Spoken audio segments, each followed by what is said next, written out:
New York City, Manhattan. A nondescript office building on West 57th Street, 3rd floor, room 312. November 18th, 1977. Thursday afternoon, 2:47 p.m. The waiting room smells like stale coffee and nervous sweat. 7 actors sit in uncomfortable plastic chairs, each clutching their sides of the same script, each believing they're perfect for the role that could change their career forever. But only one of them is about to walk into that audition room and deliver a performance so raw, so devastating, so absolutely perfect that it will earn him an Academy Award and transform him from a struggling character actor into one of the most respected performers of his generation. That actor is Christopher Walken, and he has no idea he's about to make film history. The project is The Deer Hunter, directed by Michael Cimino. It's an ambitious, controversial film about 3 friends from a Pennsylvania steel town whose lives are shattered by the Vietnam War. The role everyone wants is Nick Shevtarovich, the gentle, idealistic young man who transforms into something unrecognizable in the jungles of Southeast Asia. But here's what makes this story incredible. Christopher Walken almost didn't audition. He almost missed the opportunity that would define his career. And when he finally did walk into that room, what happened next shocked everyone involved, including Walken himself. Let's rewind to 6 months earlier. Christopher Walken is 34 years old and basically unknown. He's been grinding away in New York theater for 15 years, taking small roles in films to pay rent on his modest apartment in Astoria, Queens.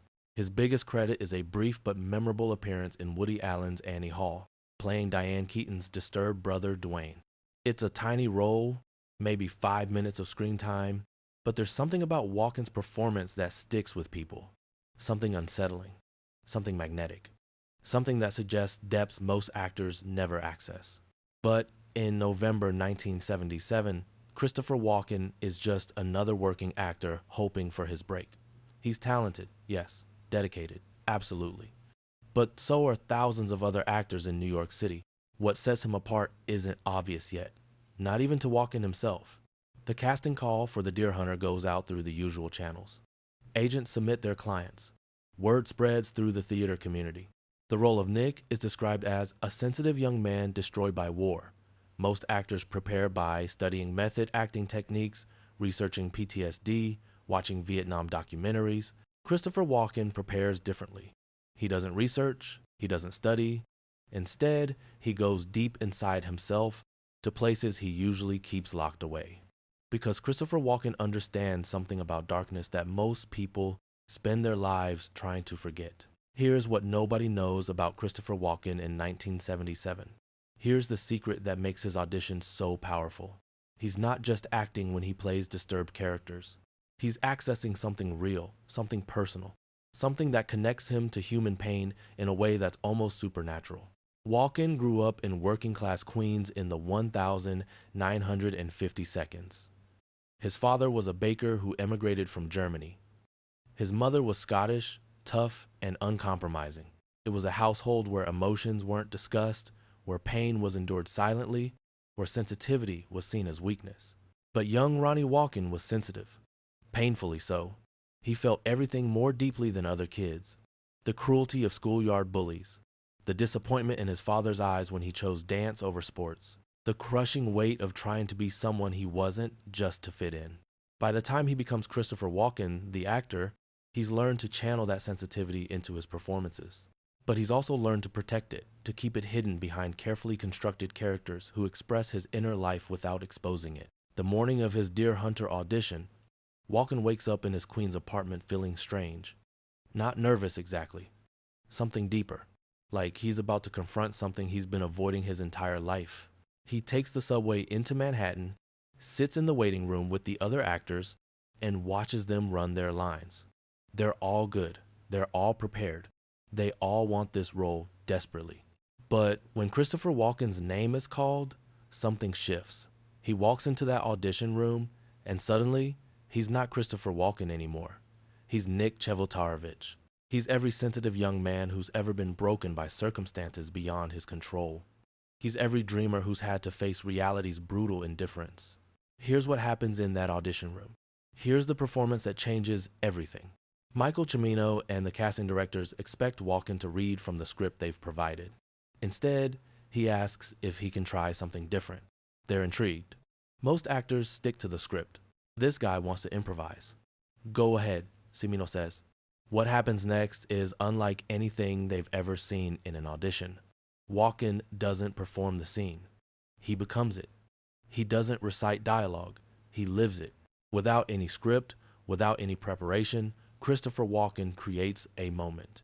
He becomes a young man talking to his best friend before going to war, but it's not generic, it's not theatrical. It's absolutely, devastatingly real. He talks about being afraid, not of dying, but of changing, of losing the part of himself that makes life beautiful. His voice cracks, his hands shake. There are actual tears in his eyes, but they're not actor tears, they're human tears. I don't want to come back different, he says, and it's not a line from any script, it's something deeper, something true. The room goes silent. Michael Cimino, a director known for his toughness, is visibly moved. The casting directors look at each other with expressions that say they've just witnessed something extraordinary. But Walken isn't finished. Without any prompting, he transitions into a different moment. Now he's Nick after the war.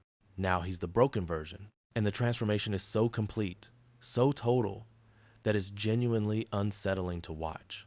His posture changes, his breathing becomes shallow and irregular.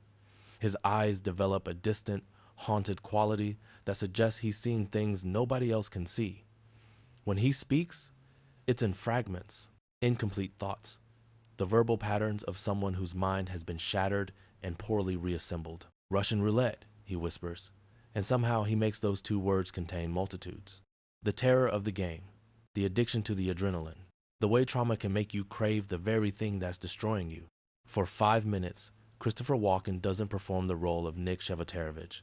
He inhabits it so completely that everyone in the room forgets they're watching an audition. They're watching a human being in pain, and that pain is absolutely authentic. When he finishes, the silence in the room is profound. Michael Cimino later says it was one of the most powerful things he'd ever seen an actor do. But here's what makes it even more incredible. Walken doesn't remember most of it. I went somewhere, he tells his wife Georgianne that night. I don't know where, but I went somewhere, and when I came back, they were all staring at me. Michael Cimino is a perfectionist. He demands take after take, even for the most emotionally devastating scenes. Other actors might break under that pressure. Christopher Walken thrives. Every take is different. Every performance finds new layers of truth. But it takes a toll. By the end of filming, Walken is emotionally drained. He's given so much of himself to this character that he's not sure where Nick ends and Christopher begins. I had to find my way back to myself, he says years later. Nick was still in there, and I had to convince him it was safe to leave. The film is released in December 1978 to critical acclaim and immediate controversy. The Russian roulette scenes are so intense that some theaters post warnings. Audiences are genuinely disturbed by what they see on screen. But Christopher Walken's performance is universally praised. Critics struggle to find words for what he's accomplished. Devastating, unforgettable, a masterclass in psychological realism. At the Academy Awards ceremony in April 1979, Christopher Walken wins the Oscar for Best Supporting Actor. When they call his name, he walks to the stage in a daze. He's still processing what this role has done to his life, to his career, to his understanding of himself as an artist. I want to thank Michael Cimino for seeing something in me that I didn't know was there, he says in his acceptance speech. And I want to thank Nick for trusting me with his story. But the real impact of The Deer Hunter goes beyond awards and recognition. It establishes Christopher Walken as an actor capable of accessing emotional depths that most performers can only dream of. It proves that his sensitivity, the quality that made him feel different as a child, is actually his greatest strength as an artist. Over the next 4 decades, Christopher Walken will build one of the most distinctive careers in film history. He'll play villains and heroes, psychopaths and comedic characters, dancers and killers. But every role will contain traces of what he discovered in that audition room in 1977. The ability to access authentic human pain. The courage to go to dark places and come back with something true. The understanding that great acting isn't about pretending to be someone else. It's about finding the part of yourself that is someone else. Years later, when young actors ask Christopher Walken for advice, he always tells them the same thing. Don't act the character, become the character. And don't be afraid of what you might find when you get there. That's the lesson of Christopher Walken's life-changing audition. Sometimes the thing that makes you different is the thing that makes you great. Sometimes the sensitivity you've spent years protecting is the key to touching other people's souls. And sometimes, if you're brave enough to go to the places that scare you, you don't just win an Oscar, you discover who you really are. The audition lasted 15 minutes, the impact has lasted a lifetime. That's the day Christopher Walken stopped being just another actor and became an artist whose work would move millions of people around the world. That's what happened in that room.